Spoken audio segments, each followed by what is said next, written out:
Eu amo fazer nada. Sempre desenvolvi essa técnica, assim, aos poucos, durante a vida. Não foi sempre assim. Quando criança, queria fazer muitas coisas. Várias, sempre, todas, ao mesmo tempo. Mas eu acho que isso foi uma coisa que meio veio de casa. Meus pais gostam de não fazer nada. E acho que eles trabalhavam tanto quando eu era criança que eu queria fazer coisas, eu lembro de querer muito sair de casa, assim, sabe? Passear, ir a lugares, ir a eventos, isso que eu queria. E meus pais não tinham muito tempo, nem muita energia e nem muita grana por um período maior, assim. E eu ficava em casa. E eu lembro de me entediar quando era pequena e meu pai fala, mas você tem muita coisa pra fazer. E ele enumerava. Pode ler um livro, pode ouvir uma música, pode jogar um jogo, pode fazer não sei o quê. Ele enumerava muitas coisas. E eu ficava meio de saco cheio, porque o que eu queria era sair. Era badalar, era fazer alguma coisa. Hoje eu sou igualzinha a eles. Gosto de ficar em casa e sempre tem coisa pra fazer. Nunca não tem nada pra fazer. Então, quando dá pra não fazer nada, eu aproveito e faço nada, tranquilamente. Eu gostaria muito desse tempo pra não fazer nada. Cara, pra mim, como é difícil. Como é difícil. Eu tô sempre com alguma pendência, com alguma coisa. Aí quando falo, nossa, eu não tenho que fazer nada hoje, sei lá, domingo à tarde. Tem, cara, tem, porque aí a roupa, o uniforme da criança pro dia seguinte, aí tem que lavar, aí tem o meu pão semanal pra fazer, e aí tenho aquele monte de coisa que eu não guardei, que aí agora então eu vou guardar. Tá, mas a E eu tarefa invento doméstica. coisas. Então, Eu invento tem que coisas. diferenciar. Esse é o fato. A tarefa doméstica, sim, ela é incontrolável. Ela toma conta de tudo, sempre tem uma tarefa doméstica pra fazer. E algumas são urgentes mesmo, é assim.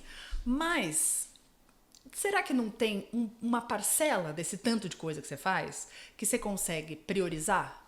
E aí bota o não fazer nada no meio e uma hora lá dá uma priorizadinha? Deve dar pra fazer isso, eu só não consigo, entendeu? Tenho certeza que isso aí é possível, mas eu não consigo mais. Porque eu mesmo conseguindo e tendo a oportunidade de não fazer nada e fazendo vários nada, às vezes eu me pego, tipo, hoje parece que eu não fiz nada. Porque não tinha nada que era marcado ou urgente ou com data pra tem que fazer. Porque eu tenho uma vida muito tranquila nesse sentido, agenda. Mas eu não paro de fazer coisas também o dia inteiro. Porque é uma tarefa doméstica, é um estudo, uma coisa que eu me propus a estudar e tem alguma coisa para entregar, um trabalho, uma leitura, uma coisa que tem que estar pronta, é uma aula que eu perdi que eu tenho que assistir. É um roteiro de podcast. Um roteiro de podcast. ou às vezes é ficar parada pensando, olhando pro teto, mas tá que pauta, ideias, anota um troço. Então, quer dizer, até pra mim que não faço nada, colocar o nada mesmo tem que ser colocado, sabe? Tem que ser coloca na agenda, Lê? Você consegue? Na agenda não, porque eu Você tenho se programa pra não fazer eu nada? tenho uma flexibilidade, mas eu não me programo, mas eu sei quando é que eu tenho a perspectiva do não fazer nada. Tipo, final de semana, eu me pergunto isso, e durante a pandemia me perguntei muito.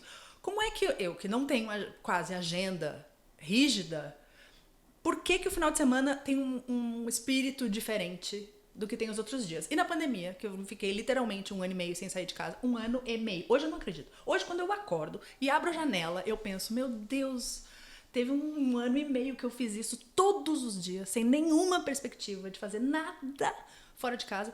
E eu não me senti entediada em nenhum momento. Nenhum momento. Eu não tive 1 segundo de tédio. E não era por estar assoberbada, não. Maria.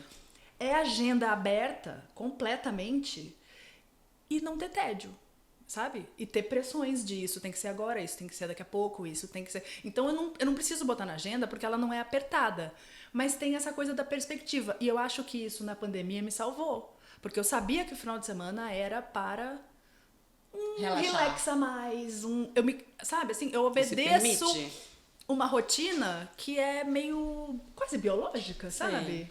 Olha, Mas o nada entendo. tem que ser colocado. Eu perguntei se você consegue, porque eu acho isso importante também. Eu tenho aprendido, quer dizer, estou tentando, né? Estou pensando sobre isso, que é algo que não me ocorria. Essa coisa que a Fabrícia falou, de sempre ter algo a fazer. A casa é viva. A casa, cara, sempre vai ter alguma coisa para fazer. E quando você tem filho, mais ainda, porque, cara, Fica viva demais, né? fica viva demais. Mesmo quando as crianças não estão em casa. E aí eu estou considerando uma realidade em que elas não estão. Elas estão com o pai, por exemplo. Porque quando elas estão lá, claro, nem passa pela cabeça. Não Se fazer eu nada. conseguir um momento de não fazer nada, de ócio, enfim, vai ser maravilhoso. Mas eu não ouso programar um momento desse com elas. Mas vamos supor que aí é um fim de semana que elas estão com o pai e eu não estou trabalhando. Ou elas estão com o pai durante um dia de semana, que eu já fiz bastante coisa, ou elas estão na escola, enfim. Os momentos em que eu poderia programar esse nada. ócio, esse descanso, esse nada. Porque eu gosto muito de fazer vários nadas. Mas eu acho muito difícil. É muito mesmo? difícil. Eu me sinto culpada, eu sinto que eu não estou produtiva, eu sinto que eu estou deixando coisas se acumularem. É isso. É igualzinho. Aí na É isso. terapia eu tenho observado. A minha psicóloga, sei lá quanto tempo eu tô com ela, talvez já esteja para dar um ano, mas ela ao longo do processo ela foi pontuando assim, quando eu, sei lá, contava do meu dia. É bastante coisa, né, Letícia? E eu fui vendo que parava e pensava, putz, é muita coisa mesmo. É você que faz a roda girar, né? Caramba, eu faço a roda girar. É muito pesado, é muito pesado. Então eu não parava nem para pensar em tudo que eu estava fazendo. E aí quando eu comecei a levar, por exemplo, nossa, ontem eu deixei as meninas na escola à tarde, eu cheguei em casa, eu estava tão cansada que eu almocei, deitei, eu dormi. Ou então, eu vi uma série, tô me sentindo mal, porque daí eu não arrumei o armário, nananã. E aí ela começou a trazer. É importante descansar, porque se você não descansa, você pifa, sua mente não dá conta. Nananã. E aí são coisas tão óbvias, né, gente? Você falando assim, vão falar, nossa, ela só descobriu assim. Mas sim, só descobri assim, com uma outra pessoa, uma profissional, pontuando isso pra mim semanalmente. Eu comecei a entender que eu preciso Mas você já separar tem tempo. o primeiro passo, que é gostar de não fazer nada. Porque eu conheço gente que não consegue lidar, tipo, não gosta, não, mesmo que tenha o tempo, que tenha uma flexibilidade, que consiga incluir momentos de apenas relax e contemplação, não consegue. Eu nasci de uma pessoa assim, minha mãe é essa pessoa. Que não consegue até não hoje. fazer nada, fica Mas mal. isso Difícil eu acho pra que é ela, muito ela faz comum muitas pra coisas mulheres, mães, que aí entram Total. nessa roda louca de fazer pelos filhos, fazer pela casa, tem que ir. A gente vai perdendo. Eu acho que foi isso que aconteceu comigo, porque eu tive momentos que, não vou dizer que não é fazer nada, mas eu tinha aqueles momentos de vou sentar para escutar música. E isso é uma coisa que eu amava fazer. Época do vinil? Principalmente a época do vinil. Até porque tinha que virar o lado. Não só, a época. Até porque a época do vinil. Mas assim, a época do CD mesmo, o CD novo. Pegava ali, abria a letra. Ai, amo. Escutava, vendo todas as letras. Isso era uma coisa que eu amava fazer. Sei lá quantos 1000 anos eu não faço isso, entendeu? Agora, hoje é difícil. Pra mim, o não fazer nada hoje, quando eu tô meditando, né? E que é um momento intencional que eu coloquei na minha rotina e que, inclusive, tá super difícil de manter ultimamente. De um tempo pra cá, tá super difícil de manter. Mas que é um momento que eu falo assim, agora esse tempo é totalmente meu, em que eu vou não fazer outras coisas e vou aqui entrar pra dentro. Que é com a meditação. Não é um não fazer nada, mas é uma coisa intencional de não achar que eu tenho aí que estar produzindo alguma coisa pra fora, né? Até porque o significado do meu nome é fabricante, Fabrícia. verdade. Fabricante, aquela que faz. Eu não tinha dado conta disso. Olha a Nomes que sina. condicionam destinos. Olha a sina da pessoa. É É bom, né? Não vou falar que é ruim. Gente, é muito maravilhoso. Fabricante, aquela que faz. E eu sou assim. Você Entendeu? não sente falta de parar? Você não se sente exausta? Claro. Você não Claro. se ressente? Super. Principalmente quando a coisa começa a ficar desequilibrada. E eu comecei a sentir isso muito no último ano, nos últimos 2 anos, assim. Comecei a sentir muito esse desequilíbrio, porque eu comecei a entrar numa roda de trabalho,